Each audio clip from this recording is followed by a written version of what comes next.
ఆ తండ్రి ఇల్లు ఇంకెంత ప్రియముగా ఉండాలి మనకి. దేవుని మందిరమును ప్రేమించిన వారందరూ కూడా, దేవుని సంఘమును కోరుకున్న వాళ్ళందరూ కూడా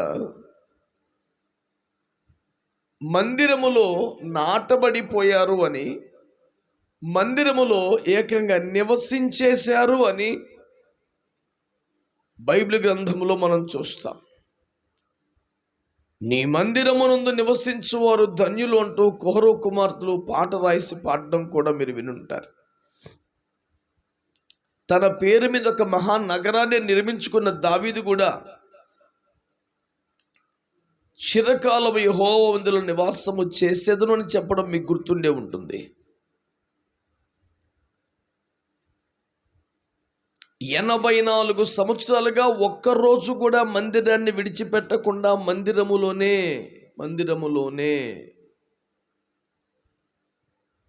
విపరీతమైన ఉపవాసాలు, జాగరణాలు చేసినటువంటి అన్నా అనే ఆషేరు గోత్రీకురాలు గురించి కూడా మీకు గుర్తుండే ఉంటుంది.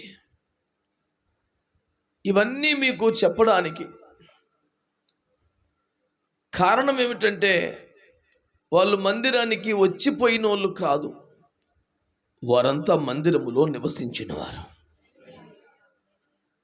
మందిరాన్ని ప్రేమించిన వారు.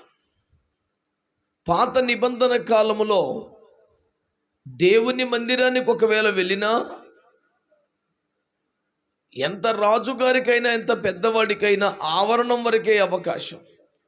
పరిశుద్ధ స్థలములోనికి కానీ అతి పరిశుద్ధ స్థలంలోని యాజకుడు, ప్రధాన యాజకుడు వెళ్ళాలి తప్ప మందిరాన్ని విపరీతంగా ప్రేమించిన వారు కూడా లోపలికి పోయేదానికి లేదు. అందుకనే కౌరవ కుమారులు, నీ ఆవరణములో ఒక్క దినము గడుపుట 1000 దినముల కంటే శ్రేష్టమని రాశారు. ఎందుకంటే ఆవరణం దాటి వెళ్ళే లైసెన్స్ వాళ్ళకి లేదు. యేసుక్రీస్తు ప్రభువారు సిలువలో చనిపోయిన తర్వాత వెలుపటి ఆవరణములో సిలువను బలిపీఠం మీద తాను బలైపోయిన తర్వాత ఆ ఆవరణము దాటి లోనికి రాకూడని మానవుడు ఏకంగా అతి పరిశుద్ధ స్థలములో మందస్సం మీద ఉన్న కరుణాపీఠం మీద దేవుణ్ణి నేరుగా కలుసుకొని ఆయన కాళ్ళు పట్టుకొని కష్టం సుఖం చెప్పుకునే అంత అవకాశం కలుగునట్లు ఆ తెరను పైనుండి కిందికి చింపి మనకు అడ్డమేమీ లేకుండా చేసి తండ్రి సన్నిధికి చేరే భాగ్యాన్ని ఆయన కలుగ చేశారు. మరి పాత నిబంధన క్రైస్తవులు భక్తులందరూ కూడా ఆవరణములో ఉండే ఇదే చాలు, జీవితానికి ఎక్కడ బతికితే చాలని కోరుకున్నారు. మనకి ఏకంగా అతి పరిశుద్ధ స్థలములో ఉన్న క్రీస్తు పాదములు పట్టుకునే కృపాసనం చేరే భాగ్యం దొరికింది. మనం ఇంకెంత ధన్యులమి. మరి ఇంకెంతగా మందిరంలో నాటబడాలి, ఇంకెంతగా మందిరములో నివసించాలి. కనుక సంఘం అంటే ఏమిటి, మందిరం అంటే ఏమిటి? అది తండ్రి ఇల్లు అనే సంగతిని మీరు జ్ఞాపకం చేసుకోవాలని ప్రభు పేరిట మనవి చేస్తున్నాను. చాలామందికి పిల్లలకు పాఠశాల ఎంతో, మనకు చర్చి అంతే.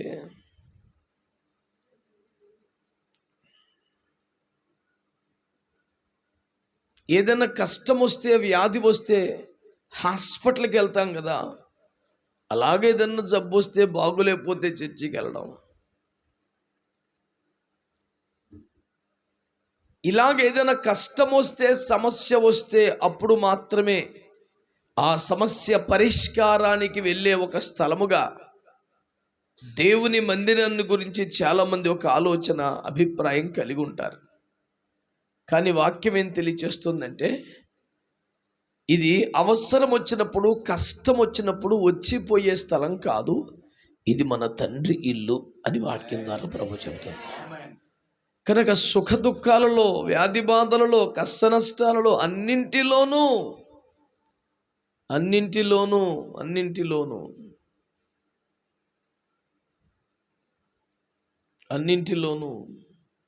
మనము నివసించవలసినది దేవుని మందిరంలోనే. అందుకనే నెహెమ్యా గ్రంథము 10వ అధ్యాయము చివరి వచనములో వారంటారు, మేము మా దేవుని మందిరమును విడిచిపెట్టము అంటారు. ఎందుకంటే తండ్రిల్లు, తండ్రి ఇల్లు. ఏ పని మీద పోయినా, ఎంత దూరం పోయినా, ఏ సమయంలో పోయినా మళ్ళీ తిరిగి అక్కడికి రావాలి. కనుక దేవుని మందిరానికి సంబంధించినటువంటి మన ఆలోచన ఎట్లుండాలంటే, అది కష్టం వస్తే వచ్చి ప్రార్థన చేసుకునే స్థలముగాను, ఇబ్బందిని బట్టి అవసరాన్ని బట్టి వెళ్ళే ఒక హాస్పిటల్ గాను, ఓ సమస్యల పరిష్కారమునకు సంప్రదించే కేంద్రంగానో ఉండకూడదు. అది మనము నివసించవలసిన తండ్రి ఇల్లుగా ఉండాలి అనే సంగతిని మీరు జ్ఞాపకం చేసుకోవాలి. అందుచేత దేవుని వాక్యాన్ని బట్టి మీరు జాగ్రత్తగా గమనించవలసినది ఏమిటంటే, సంఘము గాని మందిరము గాను మనకి తండ్రి ఇల్లు. అందరూ ఆమేనండి. అది తండ్రి ఇల్లు. లూకాసు సువార్త 15వ అధ్యాయములో ఒక తండ్రి 2 కుమారులు ఉన్న సంఘటన మీకు తెలుసు.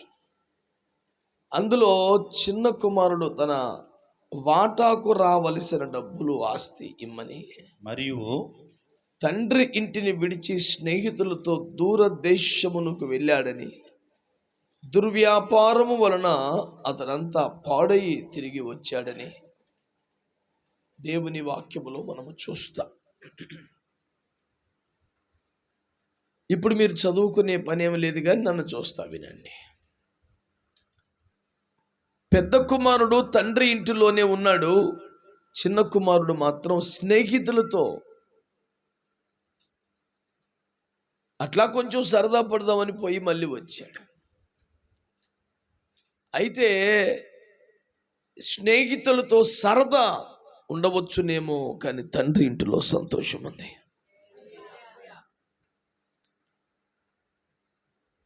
డబ్బున్నంత వరకు కోరుకున్న పదార్థములు తినే సౌకర్యం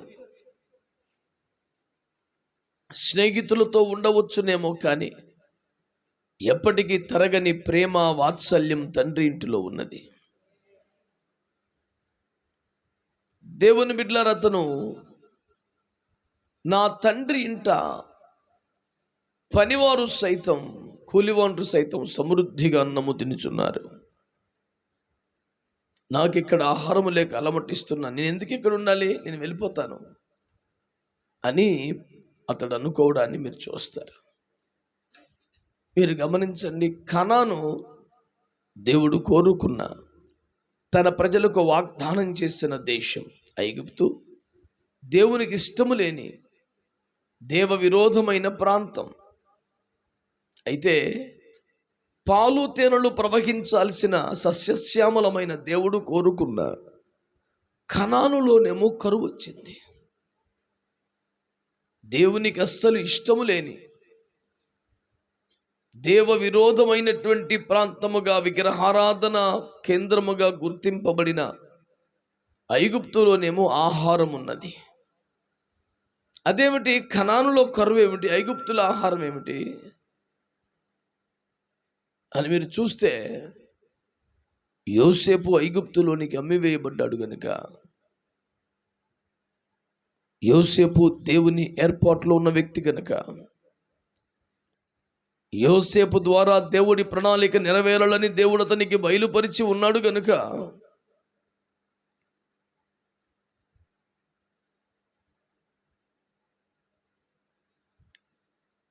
యోసేపు ఎక్కడ ఉంటే అక్కడ సమృద్ధి ఉన్నట్టుగా వాక్యంలో మనం చూస్తాం.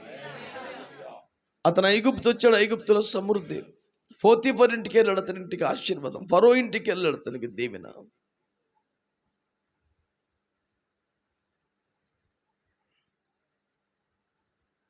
ఇదంతా మనం వాక్యంలో చూస్తున్నాం. అందుచేతనే దేవుడు మనకు తండ్రిగా, దేవుడు మనకు దీవెనగా, దేవుడు మనకు ఆశీర్వాదకరముగా ఏర్పాటు చేసిన దైవజనుడు, ఆత్మీయ తండ్రి ఎక్కడ ఉంటాడో అక్కడ సమృద్ధి, ఆశీర్వాదం ఉండడాన్ని మనం వాక్యంలో చూస్తాం. తండ్రి లేకపోతే ఏమవుతుంది, నా దగ్గర సమృద్ధి ఉంది కదా, నాకు స్నేహితులు ఉన్నారు కదా అని అతను అనుకున్నాడు. కానీ దేవుని ఏర్పాటులో ఉన్న దైవజనుల వద్ద ఆశీర్వాదము కేంద్రీకృతమై ఉండడాన్ని మనం వాక్యంలో గమనించగలుగుతాం. ఎలీషా కాలంలో కూడా వినబడిన ఒక మాట, ప్రవక్త సమక్షములో కరువు లేదు. దేశమంతా కరువుతో అల్లాడిపోతున్న దశలో పావురపు రెట్ట 5 రూపాయలకి కొనుక్కుని తినే దారుణమైన కరువులో, గాడిద తలక 80 రూపాయలకి ఆ కాలాన అమ్ముడైనటువంటి భయంకరమైన కరువులో ప్రవక్తల శిష్యులు పెద్ద కుండ ఒకటి పెట్టి కూర వంటకము చేయుచున్నారని వాక్యములో కనబడింది. రాజులే పావురపు రెట్టలు, గాడిద తలకాయలు తింటున్న భయంకర కాలంలో ప్రవక్త సమక్షములో కరువు లేకపోవడాన్ని, పెద్ద కుండ ఒకటి పెట్టి కూర వంటకం చేయడాన్ని మీరు చూస్తే, దేవుని సేవకుల ద్వారా దేవుని సేవకుడున్న చోట ఆశీర్వాదము సమృద్ధి ఉన్నట్టుగా మనకు కనపడుతుంది. అందుచేత తండ్రి ఇల్లుకు సాటి స్నేహితుల వద్ద ఉండదని, వాళ్ళ దగ్గర ఒకవేళ సంతోషం ఉండవచ్చును, సరదా ఉండవచ్చును, కోరుకున్న జీవితాన్ని ఆస్వాదిస్తున్న ఒక మధుర అనుభూతి కాస్త కలగవచ్చును. కానీ నిత్యమైన సంతోషం, శాశ్వతమైన సమృద్ధి, జీవితానికి దక్కాల్సిన గౌరవం అన్ని తండ్రి ఇంటిలో ఉన్నాయి. అందుకనే సంఘాన్ని, మందిరాన్ని స్వయంగా యేసు ప్రభువే చెప్పారు, ఇది నా తండ్రి ఇల్లు అని. దేవునికి స్తోత్రం కలుగునగా. ఏ పని మీద, ఏ కారణంతో ఎవరు ఎక్కడికి అయినా వెళ్ళవచ్చును, వెళ్ళి రావచ్చును, కానీ మనము నివసించవలసినది మన తండ్రి ఇంట అనే సంగతిని మీరు జ్ఞాపకం చేసుకోవాలి. కనుక దేవుని వాక్యమును ఆలోచన చేస్తున్న మీరు, దేవుని మందిరం, దేవుని సంఘం అంటే అదేదో జబ్బొస్తే వెళ్ళే హాస్పిటల్ లాంటిది కాదని, అవసరమైతే వెళ్ళి ఏదైనా సరుకులు తెచ్చుకునే దుకాణం వంటిది కాదని, అది మనము నివసించాల్సిన తండ్రి ఇల్లు అని మీకు జ్ఞాపకం చేస్తున్నాను. మరి ఆ కుమారుడు తిరిగి వచ్చినప్పుడు అతడు కోల్పోయినటువంటి సమస్తాన్ని మరలా ఇచ్చారు.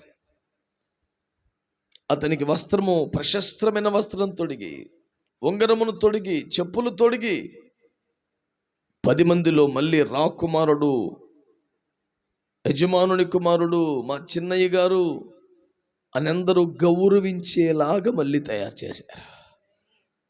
సర్వసమృద్ధితో వెళ్ళినప్పుడు ఇతనుకున్నదంతా పోయింది. బయట తండ్రి ఇంటికి వస్తే పోయిందంతా మళ్ళీ దొరికింది. కనుక లోకములో అన్ని క్షణికమే, తాత్కాలికమే. తండ్రి ఇంట అన్ని సమృద్ధిగా, శాశ్వతంగా తిరిగి సమకూర్చబడతాయి. దేవునికి స్తోత్రం కలుగును. హల్లెలూయా. కాబట్టి బయట అన్ని తాత్కాలికమే, తండ్రి ఇంటిలో స్థిరమైన శాశ్వతమైన ఆశీర్వాదం. అందుకే పెద్ద కుమారుడు కూడా వాడు వెళ్ళి స్నేహితులతో ఎంజాయ్ చేసి వచ్చాడు. మరి నాకు కూడా ఏమనిస్తే నేను కూడా పోయి ఎంజాయ్ చేస్తాను. వాడంతగా నాశనం చేసి వస్తే కృతజ్ఞత కూటం పెట్టి సంతోషపడిపోతున్నాం ఏంటి, నీకు అదే ఇష్టమేమో, నేను కూడా పోతానులే మరి అన్నట్లుగా మాట్లాడితే, నీకు మేకపిల్ల ఏమిటిరా పిచ్చి కొడుక, నీవెల్లప్పుడూ నాతో ఉన్నావు గనక నావన్నీ నీవే అంటాడు. అంటే సర్వం, సమస్తం, సమృద్ధి, గౌరవం, విలువ, కొరత లేని జీవితం, ఇవన్నీ తండ్రి ఇంట ఉంటాయి. తండ్రి ఇంట ఉంటాయి. అందుచేతనే మనము మన తండ్రి ఇంటికి తిరిగి రావటమే కాదు, తండ్రి ఇంటిలో నివసించాలి. అది గొప్ప ఆశీర్వాదమని, సమృద్ధి జీవమని, కొరతలేని ఏర్పాటని, మన జీవితానికి సరిపడా గౌరవం అని దేవుని వాక్యం ద్వారా మనవి చేస్తున్నాను. ఎవరైనా తండ్రి ఇంటికి దూరం అయిపోయిన వాళ్ళు తిరిగి రావాలి అన్నప్పుడు వాళ్ళు అంటారు, వెళితే మమ్మల్ని అవమానపరుస్తారేమో, మమ్మల్ని సిగ్గుపరుస్తారేమో, మరలా వచ్చావు చూసావు అన్నట్లుగా మాట్లాడతారేమో. అంటే రావాలని కదా తిండి తిప్పులు మాని ఏడిచేది, వస్తే ఏకంగా పండగే కదా. ఈ మాట ఎవరైనా దేవుని సన్నిధికి దూరం అయితే మీరు పోయి వాళ్ళకి చెప్పాలని నేను ప్రభు పేరట కోరుతూ ఉన్నాను.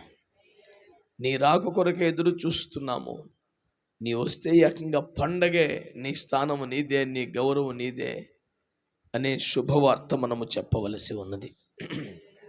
అందుకని ఇన్ని ఆశీర్వాదాలు, ఇన్ని దీవెనలు ఎక్కడున్నాయి? తండ్రి ఇంట అనండి. మరి మన తండ్రి ఇల్లు ఏది? ఏది? దేవుని మందిరం లేదా సంఘం. మన సమృద్ధి,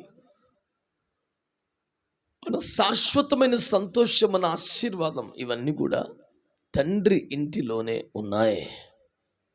అందుకనే స్థిరపడిపోదాం, నాటబడిపోదాం, కదల్చబడిన వారమైన నివాసమునకే మనము నిలబడిపోదామని ప్రభు పేరట నేను మీకు మనవి చేస్తున్నాను. దేవుని సంఘం, దేవుని మందిరం అంటే ఏంటి చెప్పండి? తండ్రి ఇంటిలో ఉండడం మనకు సంతోషమా, దుఃఖమా? కనుక తండ్రి ఇంట సంతోషము, సమృద్ధి, తిరిగి సమకూర్పు, గౌరవం ఇవన్నీ ఉన్నాయి. కనుక తండ్రి ఇంటికి వచ్చిన మనమంతా తండ్రి ఇంటిలో స్థిరపడిపోయి, నాటబడిపోయి విస్తారమైన కృపలను పొందుకోవలసినదని నేను ప్రభు పేరట మనవి చేస్తున్నాను. నాకు ఒక్క మేకపిల్లనియమా అని అడిగితే, తండ్రి ఇంట ఉండేవాడికి మేకపిల్ల ఏంటి నాన్న, నావన్నీ నీవే అన్నాడు.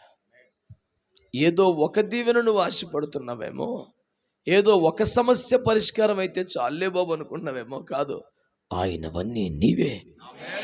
నీకు ఏదో ఒక దీవెన రావడమేంటి? సర్వసమృద్ధి ప్రభు ఇస్తారని దేవుని వాక్యములో ప్రభు మాట్లాడుతున్నారు. కనుక సంఘము, మందిరం అంటే చెప్పండి తండ్రి. చెప్పండి అందరూ, తండ్రి. కనుక తండ్రి ఇంట్లో సంతోషం ఉందా, విచారం ఉందా? తండ్రి ఇంట్లో కరువు ఉందా, సమృద్ధి ఉందా? తండ్రి ఇంట్లో గౌరవం ఉందా, అవమానం ఉందా? తండ్రి ఇంట్లో అవసరాలే తీరుతాయా, అత్యధికమైన ఆశీర్వాదం ఉంటుందా? అందుకని తండ్రి ఇంట్లో ఏం చేయాలి? మనం నివసించాలి. అనండి, అనండి. ఇది మన తీర్మానముగా, మనకు దీవెనగా మారిపోవునుగాక. హల్లెలూయా, హల్లెలూయా. మరి పరమ తండ్రి పరలోకములో ఉంటారు గనుక భూమి మీద ఆయన మనకు ఒక ఆత్మీయ తండ్రిని ఏర్పాటు చేశారు. మత్తయి సువార్తలో ఆయన చెప్పారు, మీకు ఒక్కడే తండ్రి, భూమి మీద ఎవరిని మీరు తండ్రి అని పిలిపించుకోవద్దు, వద్దు, అలా చేయకూడదు అన్నారు. కానీ మరలా ఆయనే అపోస్తలుల ద్వారా 1 కొరింథీ పత్రిక 4:15 ఆయన తేటగా ఏం చెప్పారంటే, క్రీస్తునందు మీకు ఉపదేశకులు 10,000 మంది ఉన్నను తండ్రులు అనేకులు లేరు. క్రీస్తు యేసునందు సువార్త ద్వారా నేను మిమ్మును కంటిని గనుక చాలండి, నన్ను పోలి నడుచుకున్నాను. స్తోత్రం చెప్పండి. హల్లెలూయా. స్వయంగా ప్రభువారు చెప్పారు, పరమ తండ్రి ఆయన ఒక్కడే తండ్రి కనుక మీరు ఎవరు తండ్రి అని పిలిపించుకోవద్దు అన్నాడు. ఆయన ఒక్కడే తండ్రి, ఎవరు తండ్రిని పిలిపించుకోవద్దు అన్నారు. మరి ఇప్పుడు పౌలు గారు దేవుని ఆజ్ఞను ధిక్కరించారా? దేవుని మాటను బేఖాతరు చేసి లెక్క చేయకుండా ముందుకెళ్ళిపోతున్నారా?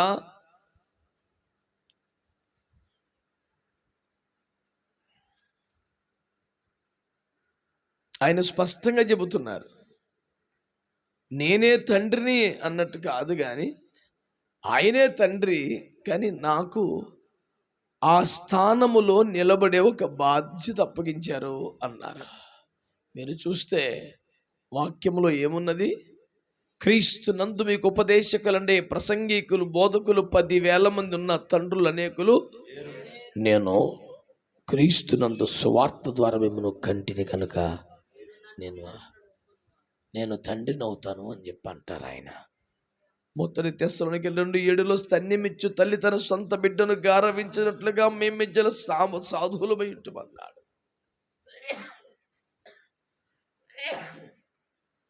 మేము మీ మధ్యలో సాధువులమై ఉంటిమి అన్నాడు. అంటే మరి పాలిచ్చే తల్లిలాగా ఉన్నానంటే ఈయనప్పుడు తల్లి.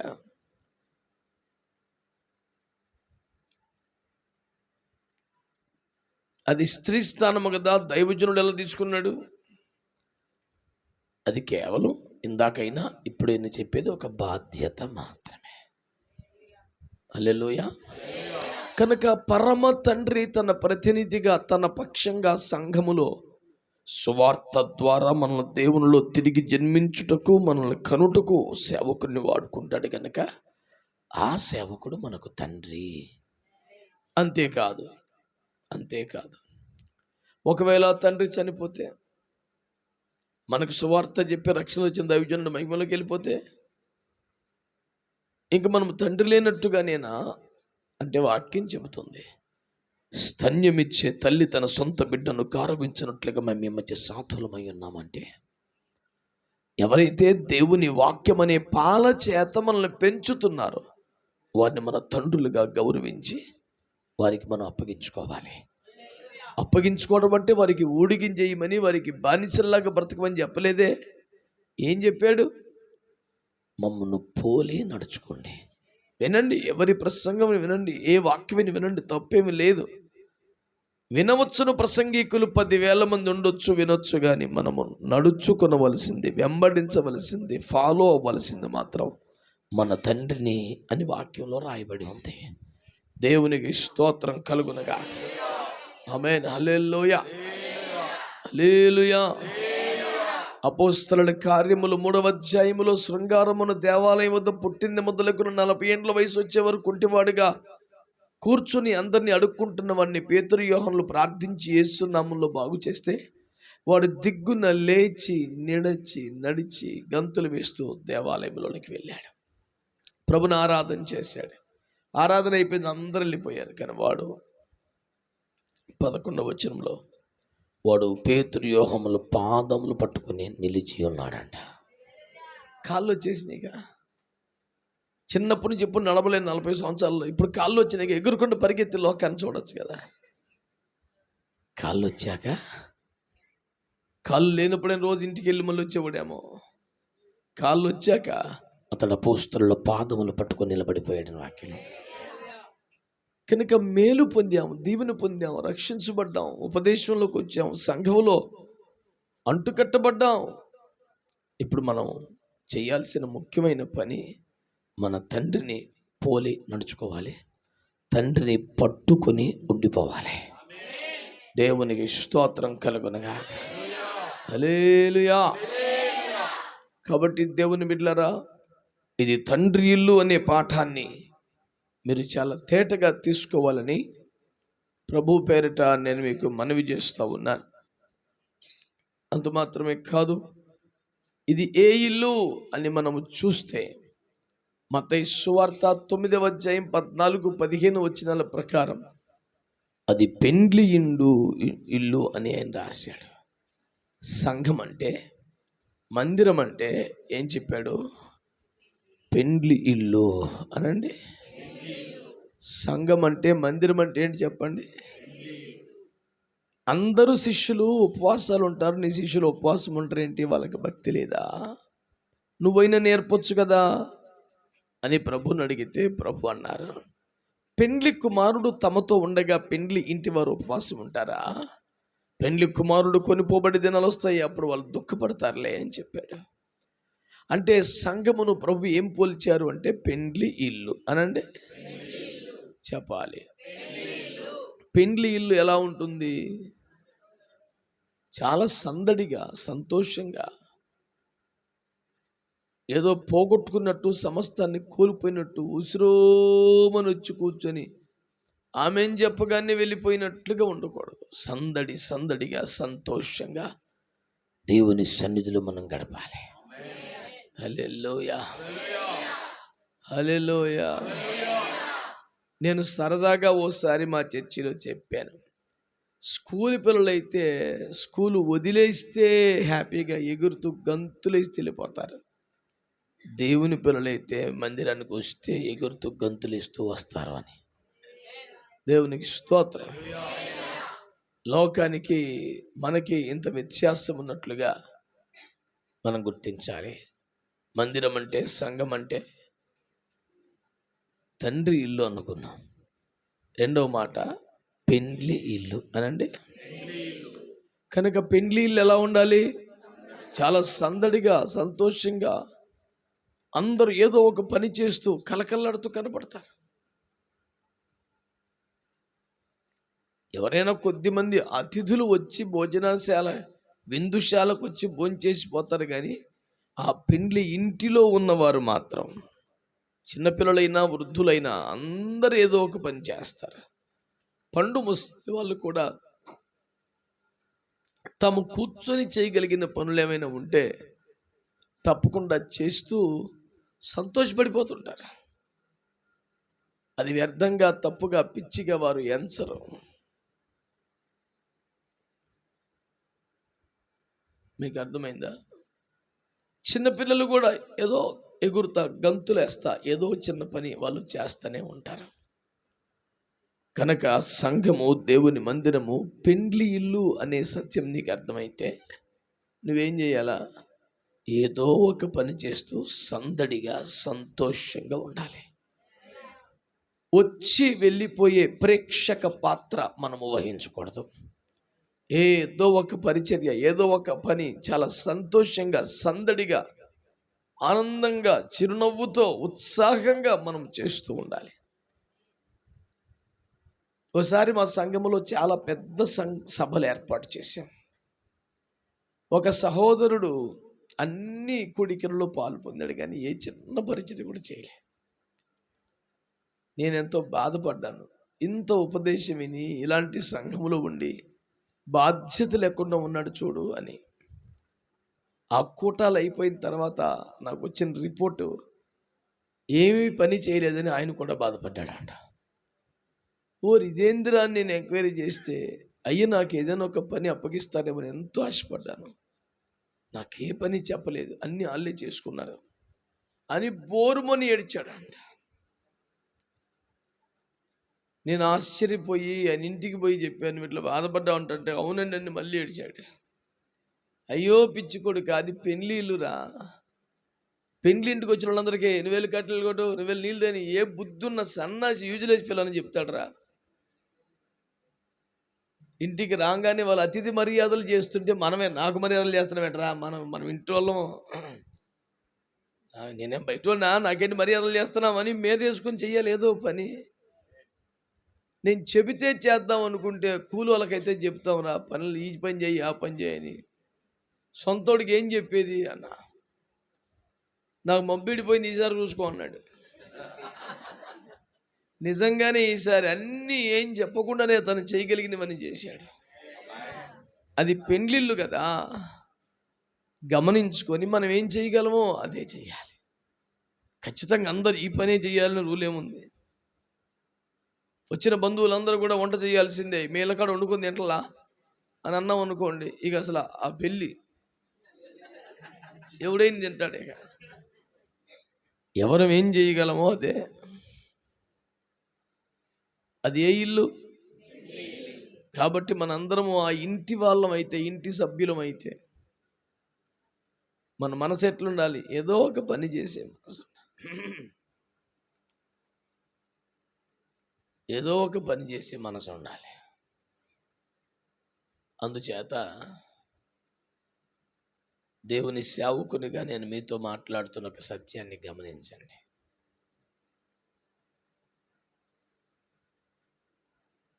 ఇది తండ్రి ఇల్లు గనక ఇందులో మనము నివసించాలి.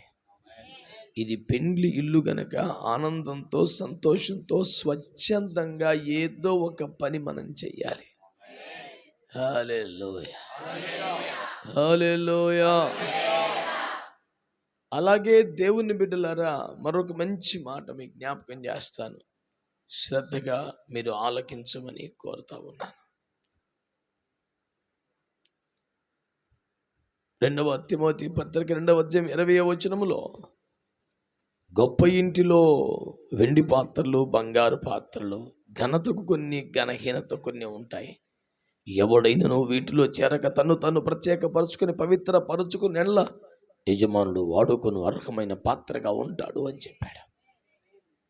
ఇక్కడ మనం 3వ మాట గొప్ప ఇల్లు అనండి. చాలామంది ఏమనుకుంటారంటే, ఇన్నేండ్లుగా మేము దేవుని మందిరానికి వస్తున్నాం కానీ మాకు ఎలాంటి ఘనత లేదు, ఎలాంటి గుర్తింపు లేదు, మాకే గొప్పతనం ఇవ్వలేదు. నేను చెప్పనా, అసలు ఆ ఇల్లే గొప్పది, అందులోకి రావడమే గొప్ప, అందులో నేను ఒక పాత్రగా ఉండడమే గొప్ప. అసలు ఏ పాత్ర అయినా మొత్తం గొప్పే. దేవునికి స్తోత్రం. అది గొప్ప ఇల్లు. అసలు మర్మం ఏమిటంటే, కొన్ని మీరు అలా అంటారు కానీ భాష గారు, బంగారు పాత్ర కదా, వెండి పాత్ర మట్టి పాత్ర కదా, నేను బంగారు పాత్ర అయితే కదా విలువ, నన్ను మట్టి పాత్రగా ఉంచేసి నన్ను కవర్ చేసేస్తాకి గొప్ప ఇల్లు అని చెప్తున్నావు నువ్వు. మట్టి పాత్ర నువ్వు నన్ను మోసం చేయబోకు అంటాడు ఒకడు. నేనేమంటానంటే, కొన్ని ఘనమైన పాత్రలు ఉన్నాయి, కొన్ని ఘనహీనమైన పాత్రలు ఉన్నాయి అంటూ, ఎవడైనను వీటిలో చేరక, అంటే ఘనమైన పాత్రలో కూడా నువ్వు చేరకూడదు, నువ్వు వెండి పాత్రకు ఉండకూడదు, బంగారు పాత్రకు ఉండకూడదు. మరి ఇంక సుఖమేముంది, ఇంతకు అనవసరం ఫీల్ అయిపోయావు. అలాగని మట్టి పాత్రగా కూడా ఉండకూడదు. మరి ఏం చేయాలా? ఎవడైనను వీటిలో చేరక, ఘనతల్లో చేరొద్దు, ఘనహీనతలను మరి ఏం చేయాలి? తను పవిత్రపరచుకోవాలి. అప్పుడు యజమానుడు వాడుకుంటాడు. నేను ఘనమైన పాత్రని అనే ఆలోచన తప్పే. నేను ఎందుకు పనికిరానండి, మేము పెద్ద లెక్క ఉండమండి, ఏదో మరి వచ్చి వెళ్తామేనండి, అది కూడా తప్పే. దేవునికి ఘనమైన పాత్రలు వద్దట, ఘనహీనమైన పాత్రలు కూడా వద్దట. ఆయనకి పవిత్రమైన పాత్రలు కావాలి. దేవునికి ఏ పాత్రలు కావాలి? పవిత్రమైన పాత్రలు కావాలి. కనుక ఇది గొప్ప ఇల్లు కనుక ఇందులో మనం పవిత్రంగా ఉండాలి. మీరందరూ మాట్లాడుతున్నారా? ఒకటి, తండ్రి ఇల్లు గనక మనం ఇందులో నివసించాలి. పెండ్లి ఇల్లు గనక ఆనంద సంతోషాలతో స్వచ్ఛందంగా ఏదో ఒక పరిచర్య మనం చేస్తూనే ఉండాలి. 3వది, గొప్ప ఇల్లు గనక ఇందులో పవిత్రంగా ఉండాలి. ఇక్కడ కాన్సన్ట్రేషన్, నాకు పాట ఇచ్చారా, ప్రార్థన ఇచ్చారా, గుర్తింపు ఇచ్చారా, అసలు ఈ దరిద్రానికి అవకాశం లేదు. ఉన్నదల్లా పరిశుద్ధపరచుకోవటం, పవిత్రపరచుకోవటం. ఇదే సోయి, ఇదే తలంపు, ఇదే ఆలోచన మనలో ఉండాలి. ఇది చాలా గొప్ప ఇల్లు, అన్ని ఇల్లు లాంటి ఇల్లు కాదు. ఇందులో మనకు ఉండాల్సిన ఏకైక ఆలోచన, భారం, దర్శనం, ప్రయాస, పవిత్ర జీవితం, పరిశుద్ధపరచబడటం.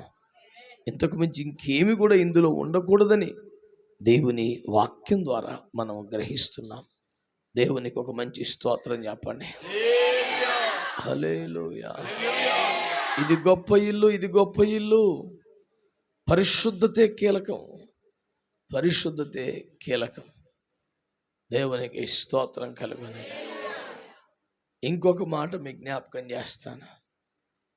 దేవుని వాక్యములో ఒక మంచి మాట, హెబ్రీ పత్రిక 12:2 విశ్వాసమును కర్తయు దాన్ని కొనసాగించడం యేసు అంటూ మాట్లాడతాడు. యేసు అన్న పదం మీద, నెత్తి మీద, విశ్వాసమును కర్త అనే దాన్ని నెత్తి మీద ఒక అంకేసి కిందేమో రాశాడంటే సేనాధిపతి అని రాశాడు. అంటే విశ్వాసమునకు సేనాధిపతి. అర్థమైందా? అంటే మనకు యేసయ్య ఎవరు? సేనాధిపతి. అంటే మనం ఎవరు? సైన్యం, సైనికులం.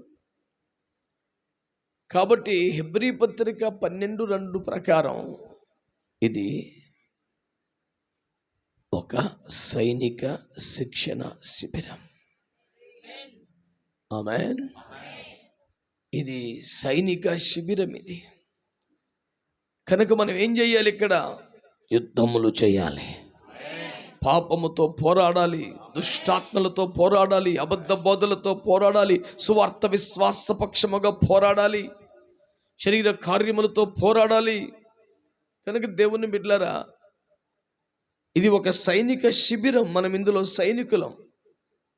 ఎంతసేపటికైనా రెక్కల కింద దాక్కోవడం, రెక్కల మీద మోయబట్టం అనే భక్తిలో ఉండిపోవద్దు. చిన్నపిల్లల్లాగా మనము ఎదిగిన వాళ్ళమై యుద్ధం చేసే వాళ్ళంగా ఉండాలి.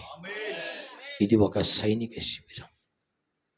అబ్రహామింట 318 మంది యుద్ధమునకు అలవర్చబడినారని, వారు రాజులనే సంహారం చేసి గొప్ప విజయాన్ని సాధించి పెట్టారని దేవుని వాక్యం ద్వారా దేవుడు తెలియజేస్తున్నాడు.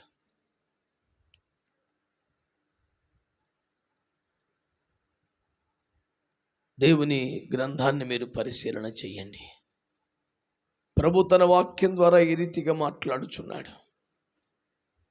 దేవుని బిడ్డలారా, ఇది సైనిక శిబిరము గనక మనకు ఆయుధములు ఉండాలి. మనము పోరాటము నేర్చుకోవాలి, మన యుద్ధములు చేయాలి.